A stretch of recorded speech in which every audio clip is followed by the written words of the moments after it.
حسن صحیح کے ساتھ یہ حدیث روایت کرتے ہیں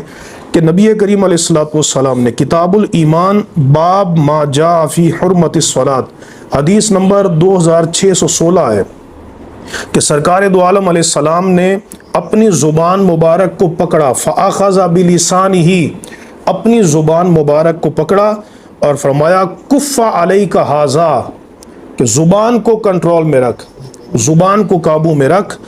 تو حضرت معاذ رضی اللہ تعالیٰ عنہ نے عرض کی یا نبی اللہ صلی اللہ علیہ وسلم وَإِنَّا لَمُؤَاخَذُونَ بِمَا نَتَكَلَّمُ بِهِ، کہ یا رسول اللہ صلی اللہ علیہ وسلم کیا ہم اپنی زبان کے کلام سے بھی مواخذہ ہمارا کیا جائے گا، کہ جو ہم کلام کرتے ہیں اس کا بھی ہم سے مواخذہ کیا جائے گا؟ تو نبی کریم علیہ السلام نے فرمایا کہ اے معاذ